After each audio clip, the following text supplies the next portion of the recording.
What's up guys, in today's video we're going to be talking about the top 5 best older Samsung flagship phones to buy in 2023. Going to give you guys the latest prices and my opinions about these phones. So let's go ahead and dive in here. So first off, one of my favorite phones on this list is got to be the Galaxy S21 Ultra. It is amazing for the price that it's at now. And remember, the S23 Ultra is coming next month, so we should see a price decrease on this year as well too. It's currently trending around $400 to $450 here in the USA. So one of my favorite things about this device is actually the design on here. I think is still beautiful. I think one of Samsung's best designs. It has an aluminum frame on here, and it also has this really cool Terminator look, especially if you get it in the black color. It just looks really like sci-fi kind of phone. It's also IP68 dust and water resistant, and it has stylus support as well too, which is pretty sweet. This phone does have a pretty big 6.8-inch display. It's dynamic AMOLED, it's 120 Hz, HDR10 plus, 1500 nits peak brightness. It's still a top tier display, especially at this price point. It's 1440p 515 for the PPI. Absolutely beautiful display. In my opinion, this phone is easier to handle as well too. It's not as boxy as the S22 Ultra as well. And also something that you might like is that this phone doesn't curve as harshly as the S22 Ultra as well too, which I think Samsung is actually going back to with their S23 Ultra.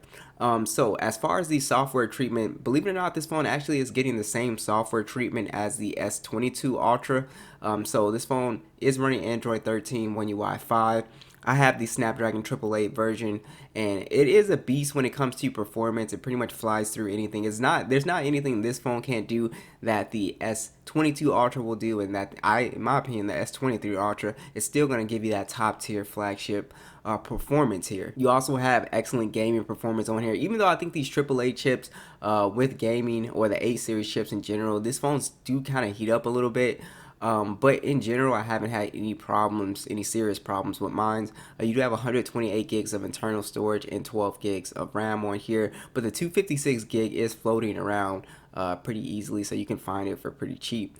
This phone also has some pretty nice sounding stereo speakers, great bass, really loud. It has all the bells and whistles like NFC, Samsung desktop support, super fast under the display fingerprint sensor as well. And I think one of the biggest things with this phone is that I think the cameras are still pretty much on par with the flagships that we have out today. So it's got a 108 megapixel standard, a 10 megapixel periscope telephoto that does 10x optical zoom, and then a 10 megapixel telephoto that does 3x optical zoom, and then a 12 megapixel ultra wide. There's also a macro mode. You can shoot in 8K 24, and then you have a 40 megapixel selfie cam that also shoots in 4K 60. To me, you're still getting some top tier, highly detailed shots on this phone. Great zoom quality on here as well too. It even goes up to 100 times zoom, and it's just an awesome camera. It takes great low light photos as well too. Great video. This is still a top tier flagship camera in my opinion here. So this phone does have pretty decent battery life. I have never had an issue with battery life. It's a 5,000 milliamp battery, 25 watt charging, 15 watt wireless charging, and it also can do reverse wireless charging as well too. I can pretty much get like 6 hours of screen on time out of mine pretty easily. But this is still a top tier phone, and it's just going to keep coming down in price. So one of my favorite phones on the list, and it's going to get updates for a very long time as well too. Which I'm really happy about. Alright, so next is the Samsung Galaxy Note 10 Plus. I think this is one of Samsung's all-time great designs here. Absolutely love this phone. I think this is also going to come down in price. We could possibly see this come down to, well into the $200 price point. Once the S23 Ultra comes out, I give it like maybe 6 months into this year, but currently it's at $300. But it also might retain its value because it does, it's one of the flagships that actually have like SD card support and stuff like that, which a lot of phones don't. But this phone, beautiful design on here, aluminum frame on here, IP68 dust and water resistant. It's got the built-in stylus, very boxy note design as you would expect. You'll also have a pretty beautiful display, even compared to the newer phones. It's still pretty much a top tier display. It's just missing high refresh rate. But you also have dynamic AMOLED, HDR10 plus, 6.8-inch display, 1440p, 498 for the PPI. Just a beautiful panel as you would expect here. Very vibrant, good colors, pretty good brightness. It's an awesome display. Like I said, I put it next to the S22 Ultra. Honestly, A normal person wouldn't even be able to tell the difference, honestly, besides the 120 hertz, not being here. But absolutely gorgeous display. And this phone did get its last major OS update, so very important. So it's running Android 12, One UI 4. This phone will get 2 years of security patches, hopefully 3 years of security patches. So we're gonna hope for that, but definitely it's in the security patch stages right now. This phone does have the Snapdragon 855 chip on here. Super powerful. I'm going to do an updated gaming test for this phone. I did a gaming test if you want to check that out. It flies through games pretty much. Call of Duty, PUBG, you can play at great settings. Even Fortnite did a pretty decent job on this phone. So anything in the Play Store you throw at it, it's still going to do a better job than most mid-range and budget phones. What's really awesome about the Note is that you have micro SD card support, 256 gigs of internal storage, and this is the base model, and then 12 gigs of RAM. So you get a ton of storage with this phone. A lot of phones these days do not have SD card support. And yeah, it's absolutely awesome. You also have pretty good sounding stereo speakers as well too, which sound fantastic. Great bass, really good mids and highs. NFC is on here. Believe it or not, all your flagship features are still on here. The under the display fingerprint sensor, face unlock, Samsung desktop support is still on here. Basically everything you would find in the S22 Ultra is pretty much on the Note 10 Plus still, so that's really awesome. Now you do have some pretty good cameras on here, and yes, they're not as fancy as the newer phones. It's got a 12 megapixel standard, 12 megapixel telephoto does 2x, and then a 16 megapixel ultra wide, and then a 0.3 depth sensor. Again, there's no 100 megapixel camera and crazy zoom. Does shoot in 4K 60 on the front and back with a 10 megapixel selfie. I think this phone takes great shots. If you're outdoors in good lighting, I think it takes amazing shots. A lot of people won't even be able to tell the difference, honestly, between a newer phone and this phone. I think this phone kind of shows its age with the camera. Only when you take it out of good lighting, you can get kind of soft images, is what I've been noticing. Compared to the newer phones, are better at low light performance and stuff like that. But in general, I think the average person, you take a photo, you're gonna be pretty impressed with the Note for sure. This phone, again, very average battery life, around 6 hours of screen on time, 4300 milliamp battery, but this thing does charge pretty fast at 45 watts, and it also has 15 watt wireless charging, and you can have the reverse wireless charging as well. So like I said, this is a great option for anybody on a budget who also wants to game, who also wants to experience, pretty much flagship features for cheap. Alright guys, next is the Galaxy Note 20 Ultra. Again, this phone is super cheap as well too. And I really like the design on this phone, stainless steel frame. I think it still has a very nice classy look. It's IP68 dust and water resistant, has a built-in stylus of course, and it's pretty massive phone because it has a 6.9 inch display. So it's pretty big. It's a dynamic AMOLED display, 120 Hz HDR10 plus, beautiful display. But there is a catch with this specific phone, is that it can only do 120 Hz at full HD, so it can't do it at 1440p. So that's the only catch with the display. I use it at 14. I use it at the full HD, and I don't have a problem with it. It still looks fine. I'd rather have the 120 Hz on anyway. But yeah, so this phone got the Android 13 update, One UI 5. It's been running fine for me.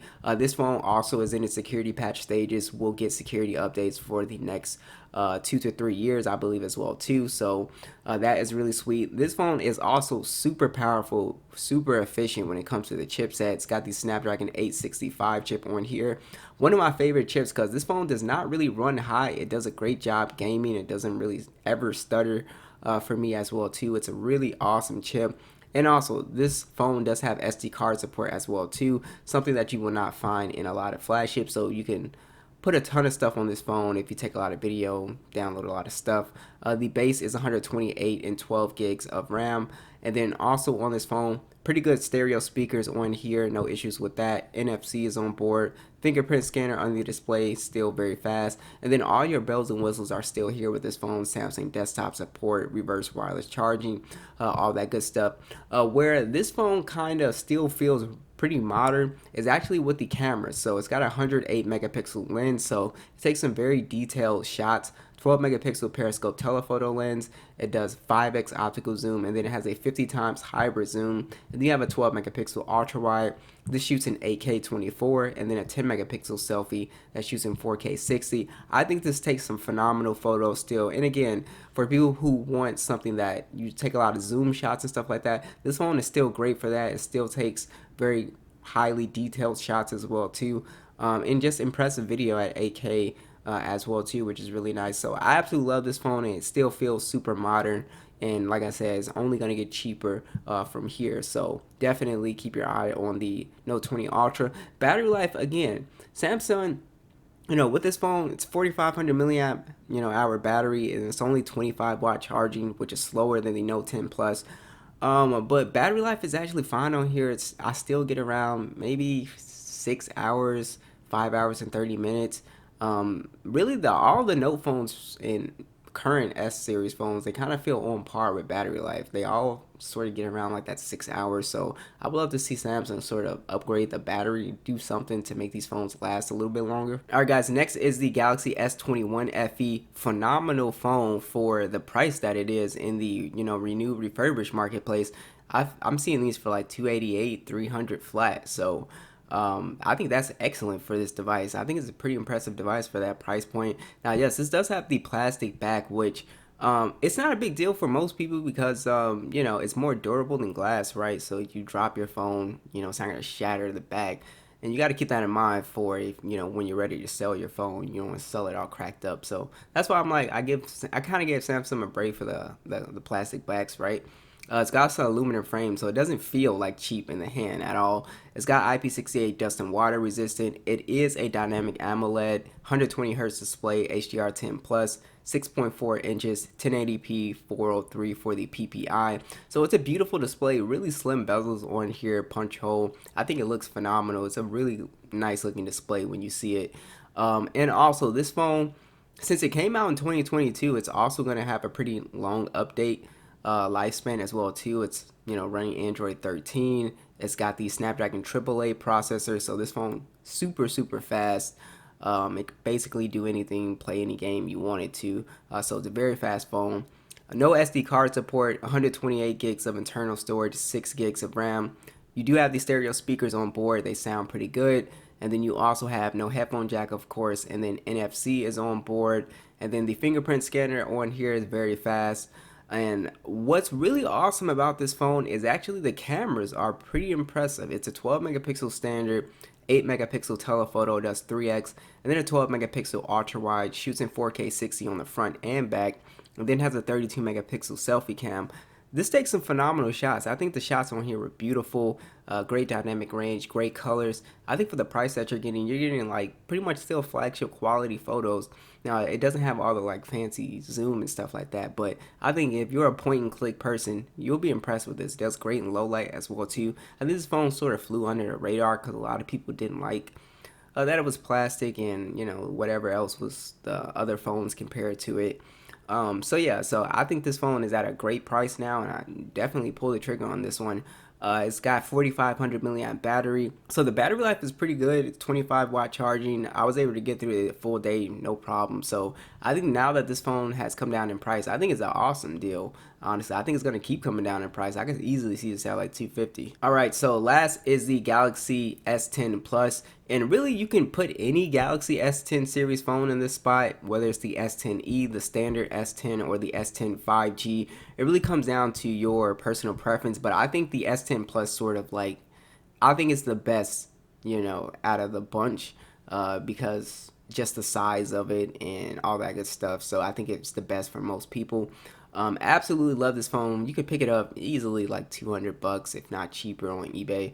Aluminum frame on here, IP68 dust and water resistant. What's pretty sweet about this phone is that it's the only phone on the list with micro SD card support and a headphone jack. So of course Samsung took it with a headphone jack, so it's got both of those, which I think is pretty sweet. I think the design on here still looks pretty good as well. The screen on here is still really nice. It's dynamic AMOLED. It's HDR10 plus at 6.4 inches. It's full 1440p, 522 for the PPI. Still a beautiful display. You may or may not like the double punch hole display. You get used to it pretty quickly, but It's something that I got used to pretty quick.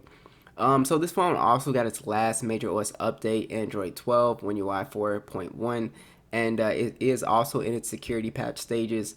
Snapdragon 855 is on board here. It's super fast. I'm gonna do an updated gaming test, but this one flies through games as well too. I'm telling you guys, check out those gaming tests. Very impressive.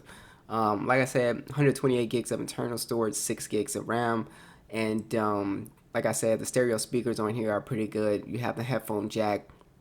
I think this phone also has somewhat decent cameras, 12 megapixel standard, 12 megapixel telephoto, 2x, 16 megapixel ultra wide, shoots in 4K 60 on the front and back. What's cool about this phone is that you have a 10 megapixel wide, and then you have also an 8 megapixel depth sensor, which is pretty cool. But basically, it's basically the same boat as the other older flagships on this list. Does great in great lighting, get you a really good shot. Take it out of great lighting, and it sort of starts to get a little soft and stuff like that. But in general, you can still get away with a pretty good shot on the S10 Plus for sure. The fingerprint scanner is very fast. You can use face unlock. Battery life again falls in that same boat. Around 6 hours of screen on time. It's not a big battery at 4100 milliamps. 15-watt charging, wireless charging, reverse wireless charging, all the bells and whistles, Samsung desktop support, all that good stuff is still here. So this is a phenomenal phone, guys. So that's pretty much it, guys. That's all you need to know, and I'll catch you guys in the next one.